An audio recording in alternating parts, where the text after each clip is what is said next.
boleh minta satu gambar lagi nggak? Aku masih pengen. Ayo.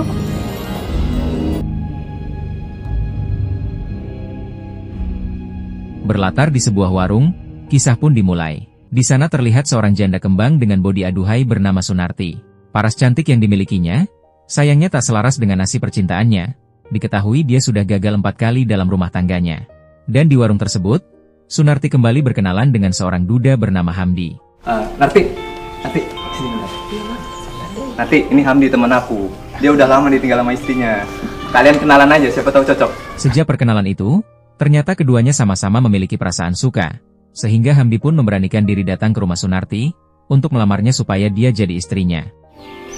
Aku mau ngomong serius sama kamu. Aku ingin jadiin kamu istriku. Abang serius? Aku ini janda beranak 5 loh bang. Aku serius, Ti. Status kamu bukan masalah bagi aku. Karena aku cinta sama kamu.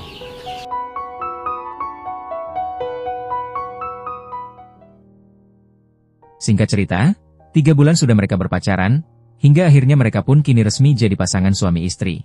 Sawah dan cangkul yang selama ini terbengkalai, akhirnya kembali menemukan tambatannya, sehingga Sunarti dan Hamdi pun langsung melakukan jungkat-jungkit sampai lumpur lapindo mengeluarkan muntahannya. Maknyos bosku, maknyos. Jos, ajib, endol banget. Sayang, menurut kamu bagaimana malam pertama kita?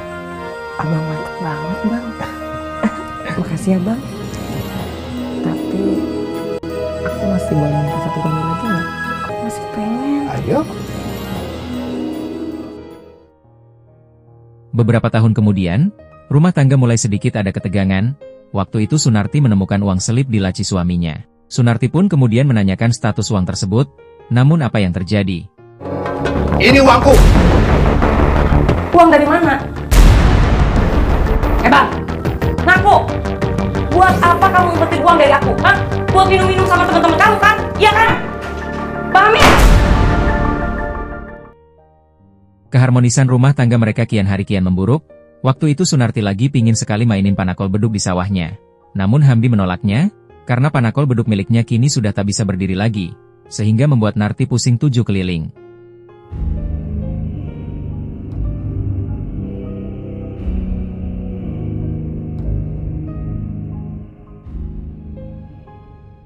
Sembilan tahun menikah, nasib Sunarti kian terpuruk. Nafkah lahir dan batin kini tak lagi didapatkan dari suaminya, sehingga membuatnya harus berputar otak untuk memenuhi kebutuhan sehari-harinya. Tempat bermain angka-angka lah yang dipilih Sunarti untuk mendapatkan pundi-pundi rupiah. Dan di tempat tersebut, Sunarti berkenalan dengan seorang cowok bernama Udin. Kenalin, saya Udin. Makasih ya bang. Iya. Semenjak perkenalan itu, hubungan Sunarti dan Udin kian dekat. Hampir setiap hari mereka selalu bertemu. Bahkan Udin selalu mengantarkan Sunarti pulang ke rumahnya, sehingga... Kalau gitu abang pulang ya. Hati-hati ya bang ya. Iya saya. Aku tanya, kamu habis dari mana? Habis cari duit. Ngapain sih kamu marah-marah? Cari duit apa sampai jam segini? Terus siapa laki-laki tadi? Mau siapapun itu bukan urusan kamu. Aku cari duit cuma buat keperluan kamu bang. Hei, kamu sadar, Tin?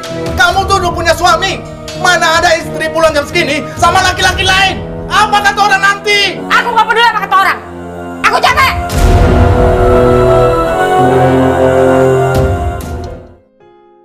Semakin hari, hubungan Udin dan Sunarti semakin dekat. Sunarti bahkan tak segan-segan mengajak Udin masuk ke dalam rumahnya. Dan apa yang terjadi?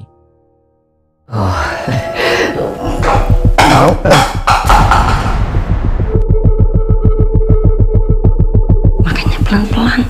Ya, nanti suami aku bangun. Abang mau banget.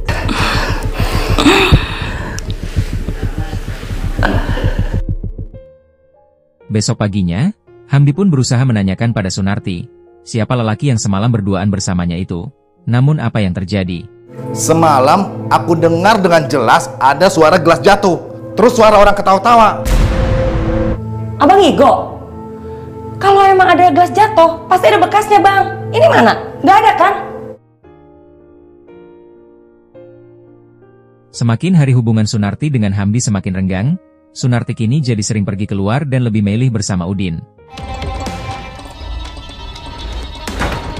saja kamu? Jam segini baru pulang. Pasti sama laki-laki yang biasa nganterin kamu itu ya? Aku kerja kayak gini juga karena abang kan. Harusnya abang tahu diri. Gara-gara abang, aku malah mau kayak gini harus kerja.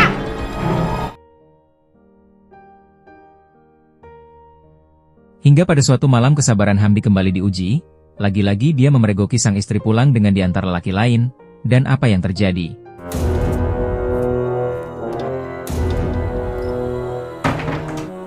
Kamu habis dari mana?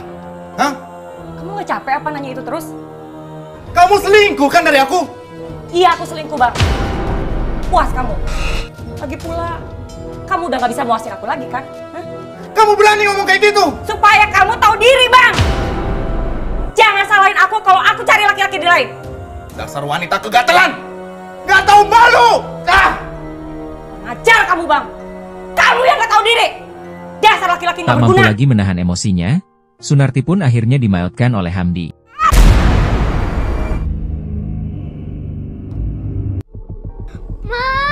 Ma, ada apa? Mama berantem sama bapak. Gelap sekali ya, Bu.